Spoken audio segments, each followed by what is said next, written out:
Welcome, everybody. Good afternoon. Welcome to the Budget Standing Committee meeting for Monday, May 6, 2024. So we call the meeting to order at 4:30. And first, I'm going to ask Councillor Dodge to read the land acknowledgement.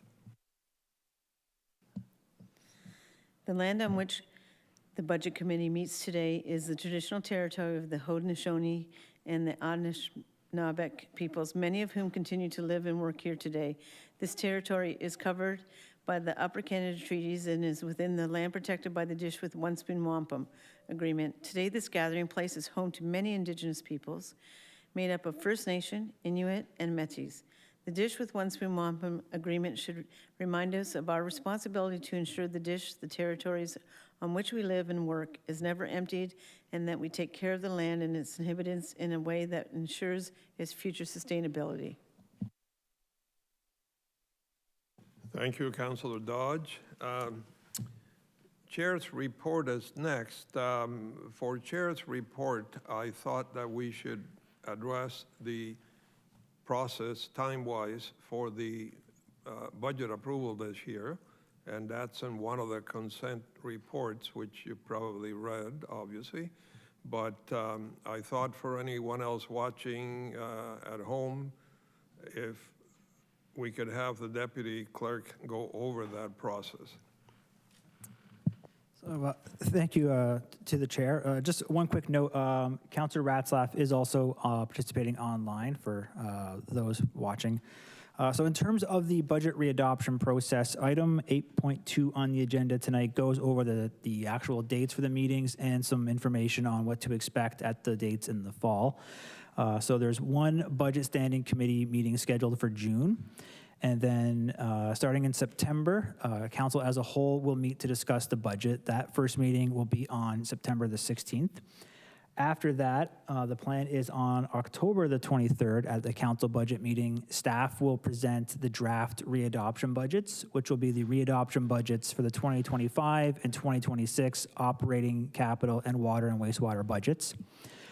Following that, on October 28th, the mayor will the agenda will be published for an upcoming meeting, which will formally then start the mayor's presentation of his budget.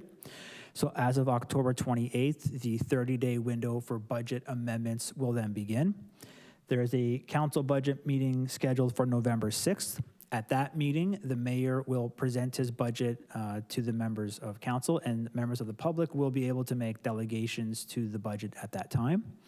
On November the 20th, a council budget meeting will be held to hear amendments from council to the budget. And the same process will be in place this year as it was previously for the budget amendments under the strong mayor powers. So at that meeting, councilors will be able to bring forward amendments to the mayor's budget. They'll be voted on individually. When the meeting is done, the mayor will have the opportunity to veto any amendments that were approved by council. And then following that, if there are any vetoes by the mayor, council will have the ability to bring forward motions to, by a vote of 2/3, override any mayoral vetoes.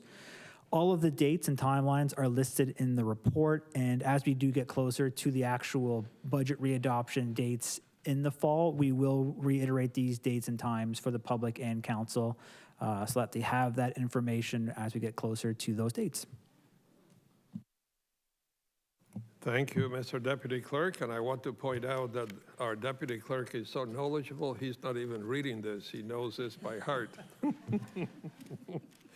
Anyway, adoption of the agenda. The Deputy Clerk has advised that there are no amendments being made to today's agenda. So can I have a motion to adopt the agenda? Councillor McPherson, seconded by Councillor Dodge. And all in favor?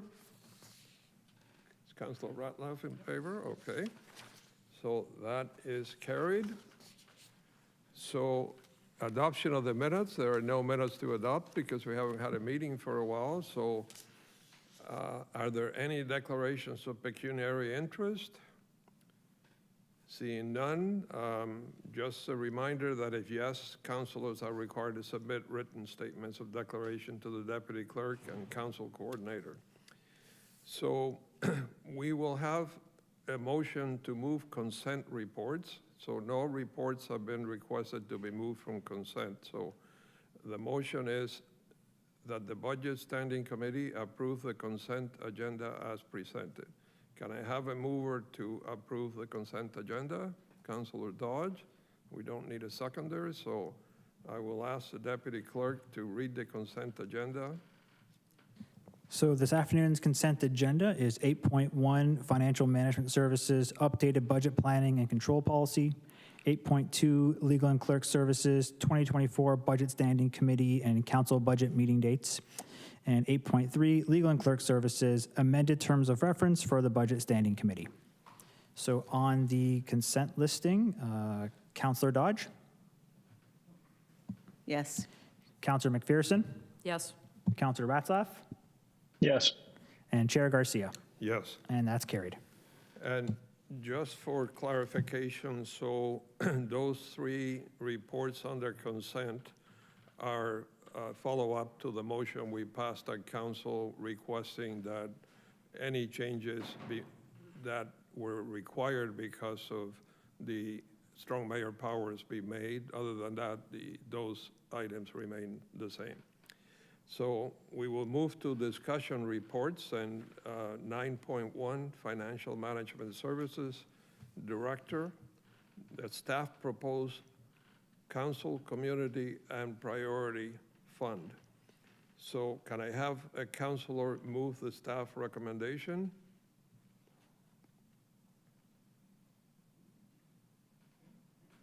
Councilor Dodge, okay. And can I have someone second the recommendation? Please understand that doesn't mean that you're agreeing or approving it, just that you're seconding it. Okay, so Councilor McPherson seconds it.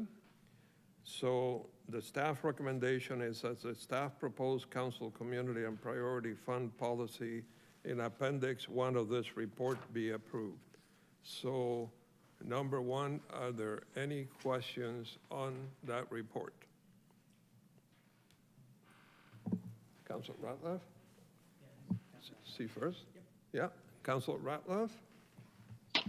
Yeah, thank you, Chair. Through you, I just had two questions, just if I could get clarity from staff or from you. So the report talks about organizations under ineligible expenses, talks about organizations receiving funding under any other city grant programs are not eligible to receive funding from the Council, Community, and Priority Fund. I'm just wondering the rationale for including that as an ineligible expense.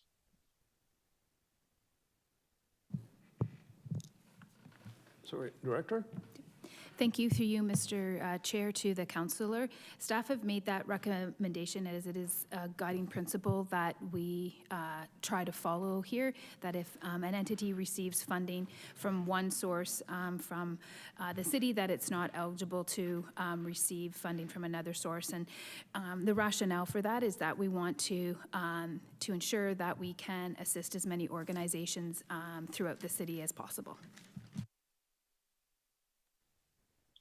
No, the rationale makes sense. I guess I'm just thinking of situations where, so like I'm thinking of a neighborhood group gets funding for a community garden, and then they have an Easter egg hunt later in the year, and we want to help pay for their insurance. What happens? Like, what would that in that situation? Would that make them ineligible? Director Douglas? Through you, Mr. Chair, to the councillor, if it is the same organization that is hosting both events, they are receiving benefit under the one.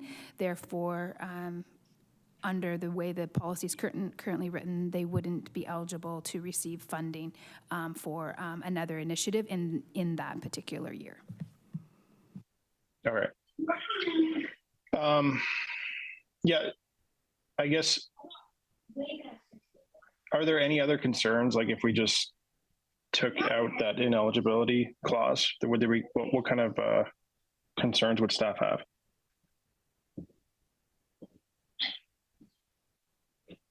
Director Douglas? Through you, Mr. Chair, to the councillor.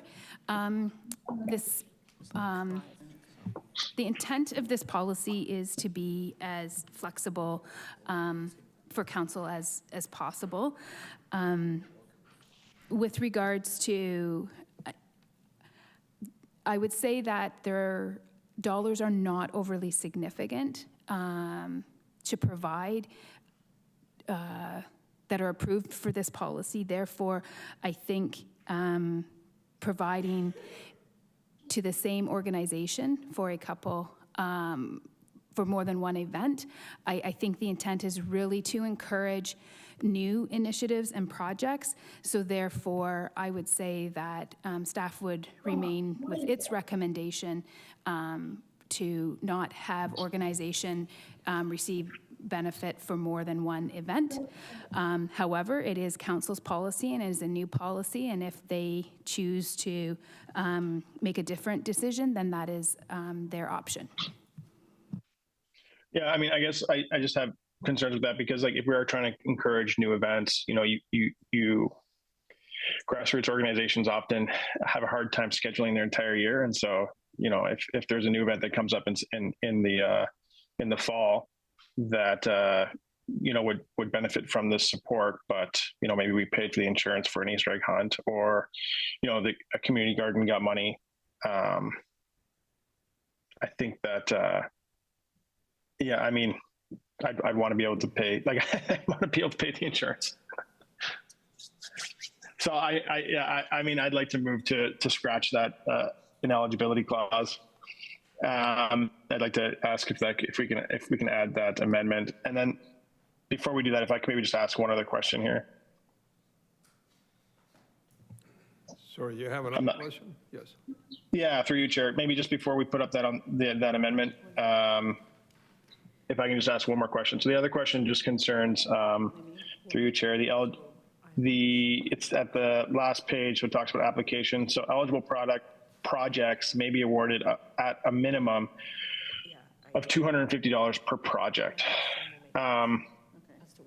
So like, this is where the wording is a little bit difficult for me too. So like a project as opposed to a group, groups can engage in multiple projects throughout the year.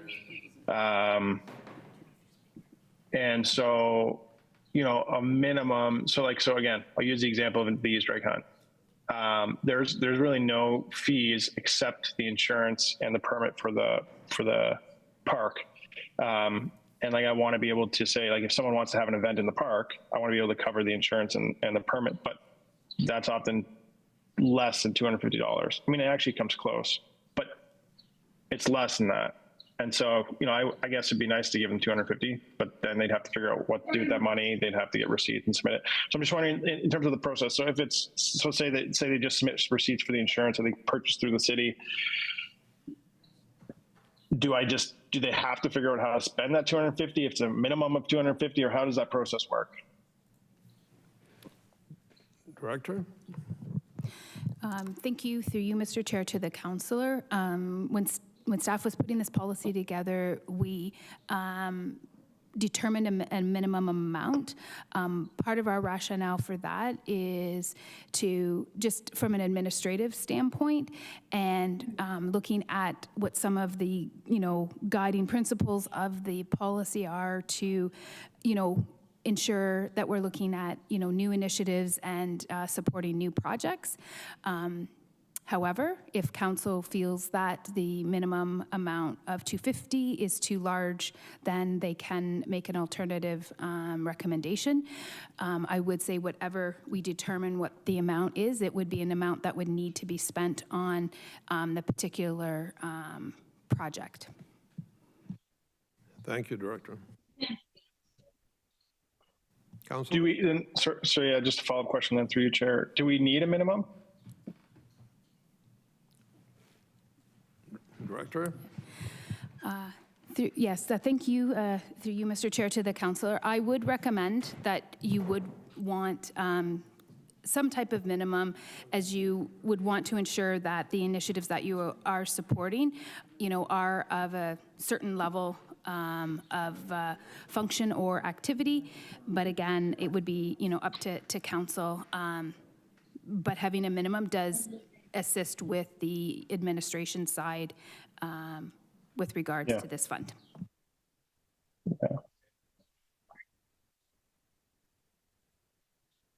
Okay. I do think it's really great that I do think it's a good idea not to have the rollover year to year. The minimum thing still is a little confusing to me. I understand the administrative concerns, but yeah, so if we scratched the minimum and didn't have a minimum, what would that mean for staff? Director? Thank you, through you, Mr. Chair, to the councillor. If there was no minimum, then it would just mean that, potentially there could be more initiatives supported, but there may be more initiatives of a smaller scale, and not necessarily more project-based, because I think project-based at 250 is a reasonable amount for a project-based initiative. Thank you. So one last follow-up question, if I may, Chair. How much more work would you anticipate? Like, we never had this fund before, so I guess you don't know how much work, but like, how much work is it to process a receipt for insurance? Through you, Mr. Chair, to the councillor. So every vendor that the city does provide funds to, they go through the same process to set up in our, our financial system. So the more initiatives that are supported, the increase in vendors. So, it's something that staff does. So it's not like it's an additional burden or resource required. It just does require additional staff time, the more vendors that are supported. Thank you. Thank you, Chair. Sorry, then just one last question, just in terms of this policy. I think it's really exciting to figure out how it's going to work. Will we have a chance to revisit it next year in case, we find out the minimum is not working, or there's too many vendors, not enough vendors, or it just isn't, we need to make a few tweaks to make sure it's as effective as it can be? Director? Thank you, through you, Mr. Chair, and that's a really good point, Councillor. That was probably something we should have included, that because it is a new policy, we will be bringing information back each quarter with how the funds are being used, and then I think a review next year, because it is a new program, would be recommended. Thank you, Director. So that would be staff direction, or do we need a motion for that? Staff can take that as direction, Mr. Chair. Okay, thank you. And Councillor Ratliff, do you have a wording for the amendment you wanted to make, or? Yeah, the amendment would just be to remove that that point under ineligible expenses. So it's bullet point number 3: organizations that receive funding under any other city grant programs are not eligible. So we could just remove that whole point. Sorry. Yes, so just looking at the wording here, but we have to confirm, number 1, that it's friendly with the mover.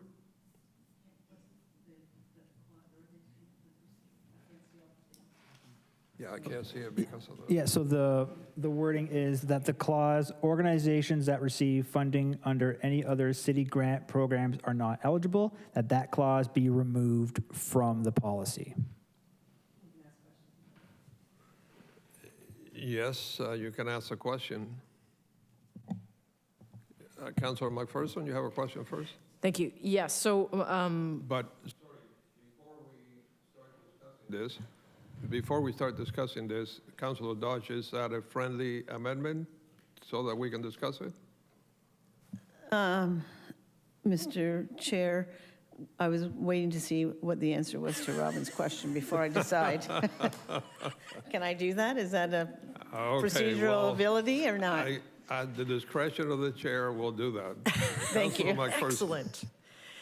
Thank you, Mr. Chair. So my question is following up on Councilor Ratzlaff. So for the example I would have, I have a concrete example, or two actually. So in the case of, with regards to this clause, so if there's a project, say there's a project at the old GM property that Councilor Ratzlaff and I are working on, one of the arts organizations that is, willing to sign on to help with the project, they receive skip funding. We would like to be able to pay them, their artists, for the work that they're doing. So in their case, I get that they receive skip funding, but that's for the operating of their organization, their day-to-day kind of operating, or one of their programs. This is a project specific, and it ties into all 5 organizations, arts organizations that have agreed to help with the project. They all receive funding from the city in various formats, but this is very specific to being able to provide artists who are part of their organization's fees, or a small kind of, honorarium. So if that's where this also comes from, Thank the you. removal of this clause. Thank you for that, Councilor McPherson. Question, the example that you give, should there be, if you consider that a minimum amount or maximum, and by that I mean if the skip funding they receive is over so much, then they're not eligible, as an example? I'm just wondering, because some of them are very small organizations, so they receive a fairly small amount, whereas then there's another organization that receives significantly more, but this is specifically about this project and this. Another example of that would be, for example, the PAC. If we, as a councillor, if I'm having an event at the PAC, perhaps on June 4th at 5:30, just perhaps, Gil Penalosa was coming to town. Anyway, the PAC is taking on the cost of having the event, but there is a fee for the IATSE staff. Would that be eligible for this? Because I'm not paying, I am paying the PAC and they're getting money, but it's to cover fees that are required for the event. See, I knew we were going to get you really I should have warned you, Christine. Well, I'm going to ask Director Douglas's opinion, because now we're talking about a separate corporation with a separate board, so.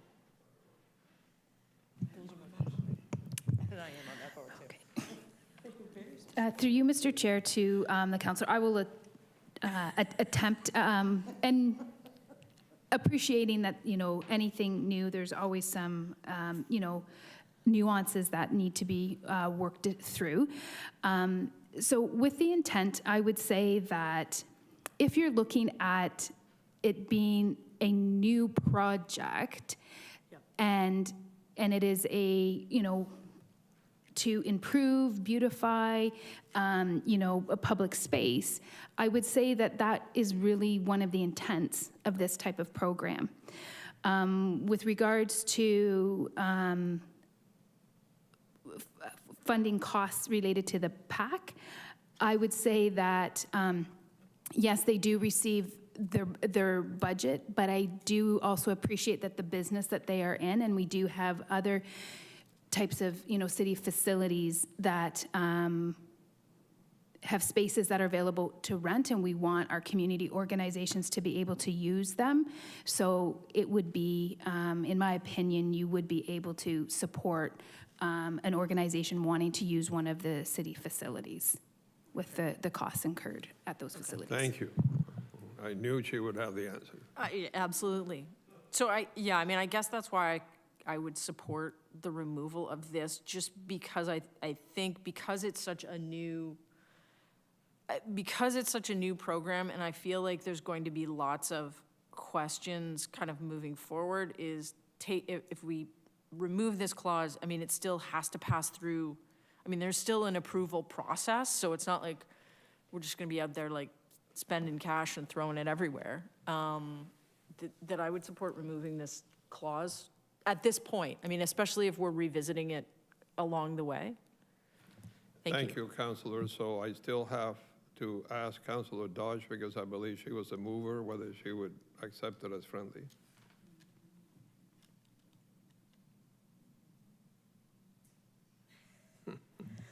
Sorry, Mr. Chair. So I have a question too. So like if we remove that, does that mean that whatever group it is, that they can just keep coming back and asking for more and more money? Or is it, and then we just say yes or no to it sort of thing? Like how do we cap that situation from happening? Because sometimes we have groups that are so large and they're fundamentally, broken apart a bit, and, okay, this group's coming to ask for money, and then this group's coming to ask for money, even though they're under the same umbrella sort of thing. So how does that play out in it? Good question. I will ask the Director Douglas. I can't remember now if the policy identifies that an organization can only receive funding once per year, or not necessarily? Thank you, through you, Mr. Chair. We have indicated that in the policy, it's for one-time expenditures, and that it's temporary source of funding for the organizations. So that's the information that's in the policy, and then I'll defer to the CAO with regards to the councillor's question. Okay, CAO? Thank you.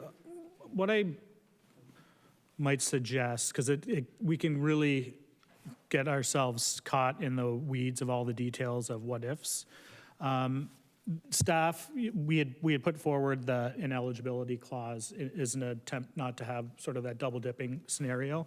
However, by reviewing the and recognizing this is new for all of us, I would suggest that if we want to keep it this way, it's intended to be at the discretion of the councillors in terms of how you want to determine the projects that are eligible or not. That's why the policy is written as the way it is. So my suggestion might be just to keep it flexible and then use this first year as a review because there are some conflicting other policies. Our fee, the fee waiver program for when community groups can get 50% fee waivers.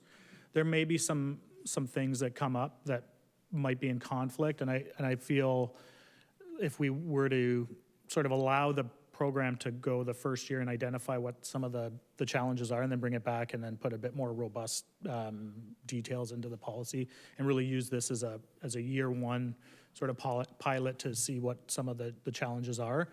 The recommendation in front of you, I think, is fine, which would allow us to be able to do that as long as we do have a review that comes back over the year. Thank you. Back to Councillor Dodge. Thank you. Yes. Okay, so Councillor Dodge accepts that as friendly. Are there any other questions before we vote on the motion and the amendment? Councillor Dodge? Oh, you do? Okay. So who was first? Because they're in the voting queue or voting mode, we don't have the queue, so they can put their hand up and. Okay, so Councillor Dodge, you want to go first? Yeah, okay. Thank you, Mr. Chair. This is very new for us, okay? So, I mean, we talked about that the other day, that, when we were going through this, we had lots of questions. We had a meeting that was an hour, basically, questions about this. One of my questions is when we're talking about topping up for the insurance and whatnot, and I guess that would be for legal. I'm just wondering what responsibility we have, or if there is any liability by us taking money from ourselves to pay for insurance to top up and whatnot. Is that clear, what I'm asking? Yes, thank you. I know the Sean Dorsey city is somewhere. solicitor is online, so we will ask them to comment on that, please. Yes, I think I understand the question through you, Mr. Chair, to Councillor Dodge. is if you mean that the funds, the allocated funds to each counselor, whether or not you can use that fund to pay any difference or top up the insurance premium to support these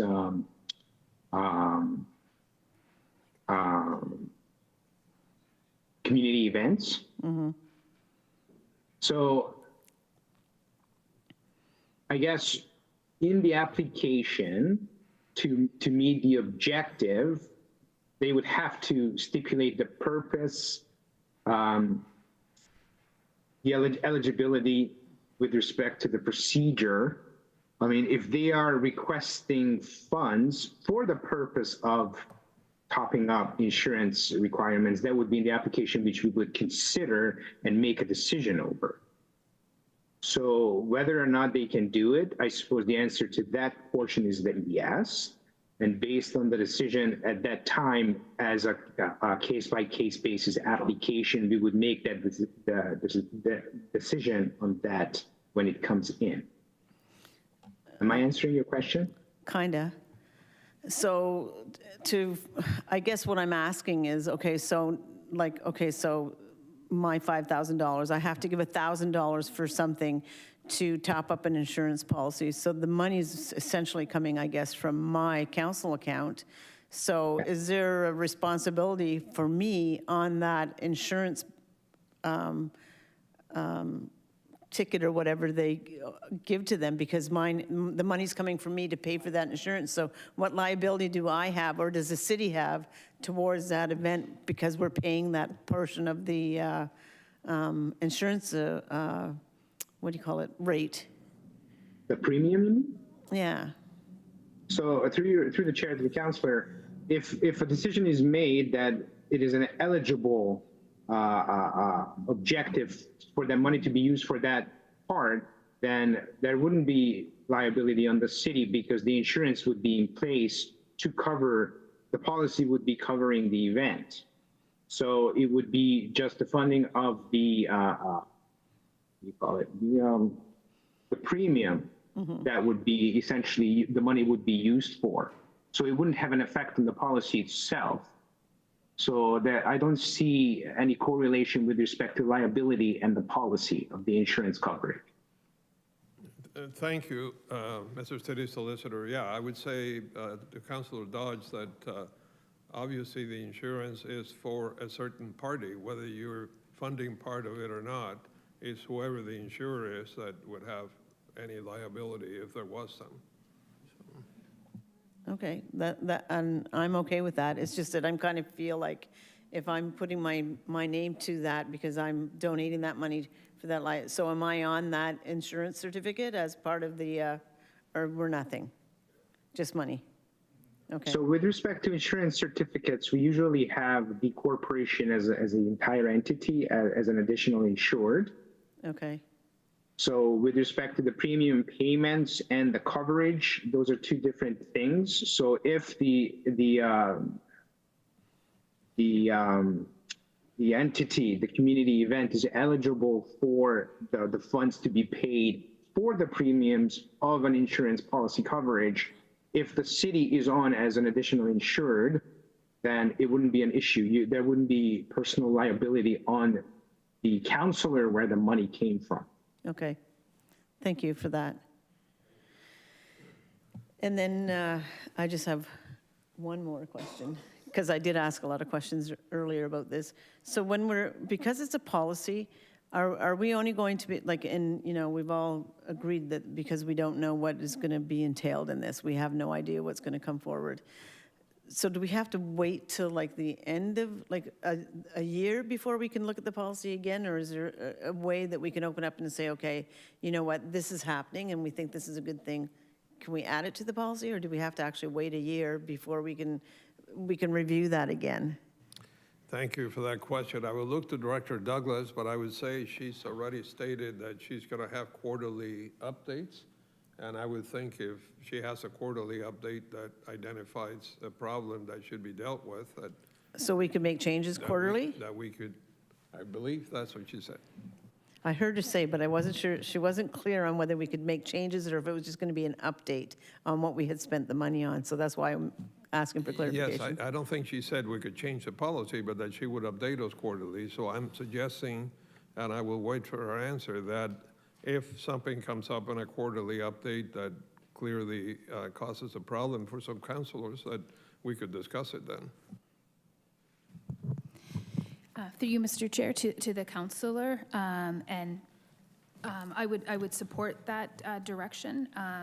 Like, as the policy is new, that is one of the reasons why we will be bringing forward to council as part of our regular quarterly updates with our other budget information and variance reporting.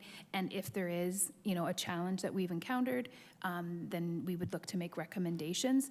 But ideally, a policy sits in place for an annual basis.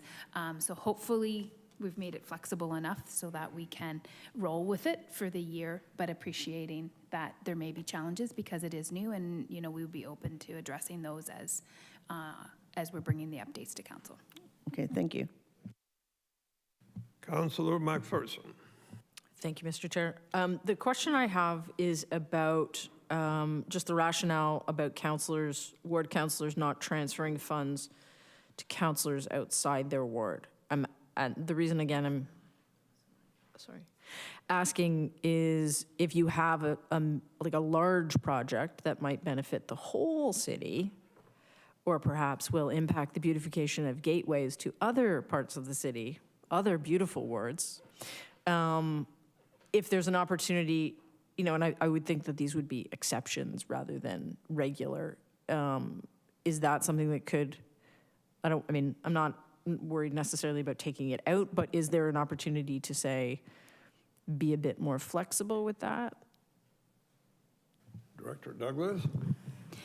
Thank you, Mr. Chair, to the councillor. And yes, the intent of that particular application is that the councillors are able to support other initiatives in other wards, but not transferring the funds from councillor to councillor. Oh, okay. The intent is that Got you it. can support corporate-wide, citywide Perfect. initiatives. It's just that your 5,000 allocation, Right. you wouldn't transfer that to the councillor. You would support the initiative. Perfect. Thank you. That's all. Thank you. Okay, are there any other questions on the motion with the amendment? Seeing none, I will ask the deputy clerk to call the vote. Counselor Dodge, Yes. Counselor McPherson, Yes. Counselor Ratzlaff, Yes. and Chair Garcia. Yes, And that's carried. thank you. Okay, so, sorry, number 10 is motions, and there are none. Are there any notice of motions to be discussed at our next Budget Committee meeting? Seeing none, are there any report requests? Again, seeing none. There was no closed session, so there is no motion from closed session. So can I have a motion to adjourn? Councilor McPherson, seconder. Councilor Dodge, all in favor? All right.